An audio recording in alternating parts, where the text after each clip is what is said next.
Assalamualaikum warahmatullahi wabarakatuh. Perkenalkan, nama saya Rafli Muhammad Ramli. Saya dari kelas A. Saya dari pendidikan kepelatihan olahraga. Saya akan menjelaskan materi yaitu aerob dan mitokondria. Itu baik, yang pertama yaitu aerob. Proses pernapasan atau biasa juga disebut dengan respirasi sangat penting bagi makhluk hidup. Terlebih lagi untuk bisa mempertahankan keberlangsungan hidupnya.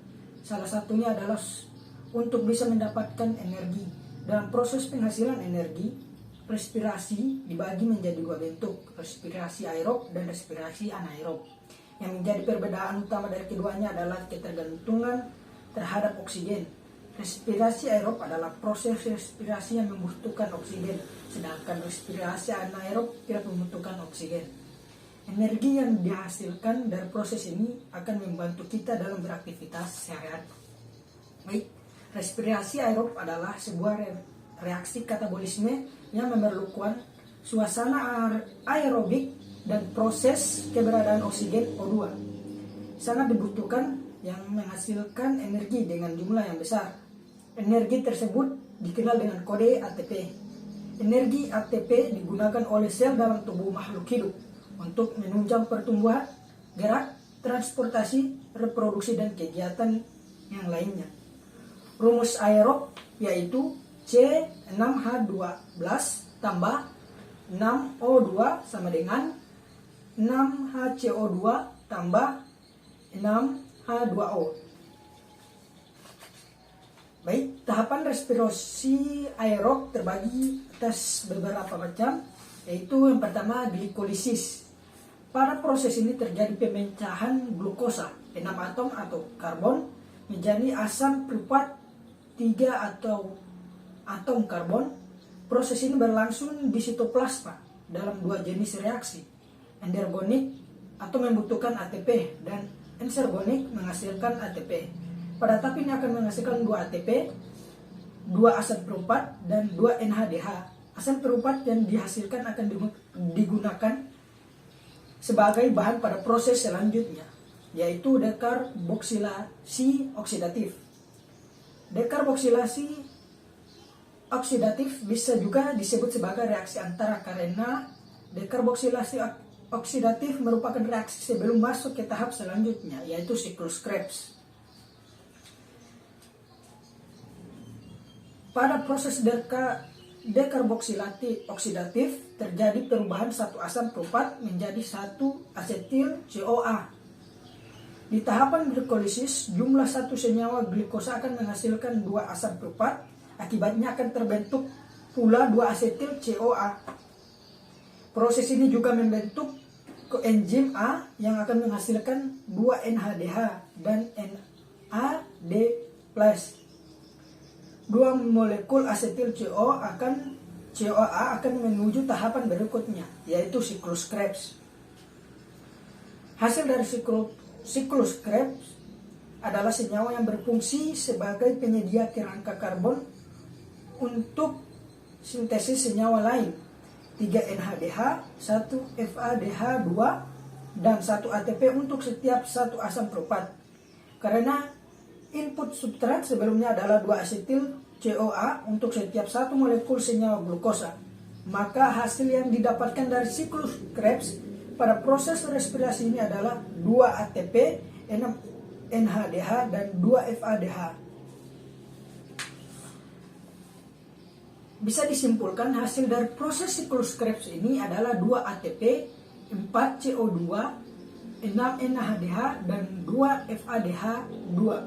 Proses selanjutnya adalah transport elektron yang akan mengubah senyawa NADH dan FADH yang menghasilkan pada tahapan sebelumnya menjadi ATP agar dapat digunakan oleh tubuh.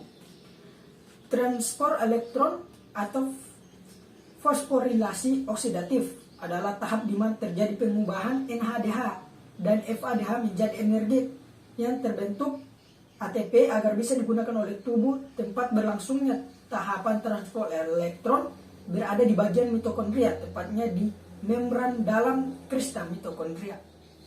Baik, kita masuk ke mitokondria.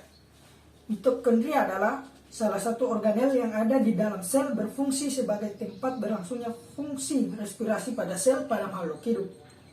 Selain fungsi seluler lainnya seperti metabolisme asam lemak, transduksi sinyal seluler, homeostatis kalsium, biosintesis pirimidina, dan penghasil ATP atau adenosina trifosfat atau energi pada lintasan katabolisme. Istilah mitokondria berasal dari gabungan dua kata yaitu mito dan chondrian. Mito artinya benang dan chondrian artinya granular. Mitokondria merupakan organel sitoplasma pada sel yang memiliki bentuk granular atau filamen. Mitokondria memiliki 5 struktur penyusun sebagai sebuah organel pada sel. Itu struktur pertama yaitu membran bagian dalam adalah organel pada mitokondria terbentuk dari beberapa molekul kompleks ATP sintase, transport elektron, dan transport protein. Walaupun membran bagian dalam ini kompleks namun tetap permeabel atau dapat dilalui oleh semua zat baik pada maupun cair. Membran bagian dalam berfungsi untuk membantu pembuatan ATP energi pada jaringan tubuh suatu organisme atau makhluk hidup. Yang kedua, membran bagian luar. Membran bagian luar adalah organel pada mitokondria yang tersusun dari fosfolipid bilayer yang bersifat semi permeabel dan di dalamnya mengandung protein porin. Karena mengandung enzim, maka membran luar pada mitokondria ini berfungsi untuk membran proses biosintesis jaringan tubuh satu makhluk hidup. Yang ketiga itu krista. Krista adalah organel pada mitokondria berupa lipatan-lipatan. Fungsi krista yaitu ketika molekul-molekul DNA mitokondria berkembang lebih banyak. Krista membantu proses perluasan struktur pada membran yang berada di dalam selnya. Yang keempat yaitu ruang antar membran. Ruang antar membran adalah sebuah ruangan yang ditemukan berada di antara membran luar dan membran dalam pada organel mitokondria. Fungsi ruang antar membran yaitu tempat berlangsungnya berbagai reaksi penting yang ada pada sebuah sel. Yang terakhir yaitu matriks. Matriks adalah satu organel mitokondria yang berfungsi untuk menyimpan bagian-bagian yang penting pada mitokondria. Di dalam matriks terdapat berbagai molekul DNA yang bertanggung jawab pada bagian respirasi sel, pada proses respirasi sel. Fungsi matriks yaitu menyimpan bagian-bagian penting pada mitokondria seperti materi genetik atau DNA, ion-ion penting lainnya, dan ribosom.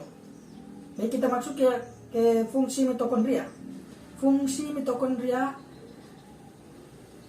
ada beberapa fungsi mitokondria. Yang pertama yaitu menjaga konsentrasi ion kalsium dan membantu sel-sel untuk mencapai fungsinya masing-masing dengan menjadi sebagai tangki penyimpanan ion kalsium. Kedua yaitu pada sel-sel hati mitokondria mempunyai enzim yang berfungsi untuk mendetoksifikasi amonia. Yang ketiga itu mengendalikan berbagai siklus pada sel. Yang keempat membantu pembangunan bagian-bagian tertentu dari hormon seperti interleukin dan testosteron. Kelima itu membantu proses kematian pada sel-sel tertentu seperti sel yang tidak diperlukan memiliki jumlah terlalu banyak. Proses kematian sel tersebut dikenal sebagai apoptosis. Yang keenam, mengawasi jalannya proses diferensiasi, pertumbuhan, dan perkembangan pada sel. Yang ketujuh yaitu pengubahan energi potensial atau seperti glukosa dan lain sebagainya menjadi energi atau ATP. Energi potensial tersebut diubah menjadi energi untuk memompa jantung, mengganti sel-sel lainnya yang rusak, dan lain sebagainya. Yang terakhir yaitu tempat terjadinya proses metabolisme oksidatif atau respirasi seluler. Baik, demikian penjelasan dari saya. Lebih dan kurangnya saya mohon maaf. Wabillahi taufiq wal hidayah. Wassalamualaikum warahmatullahi wabarakatuh.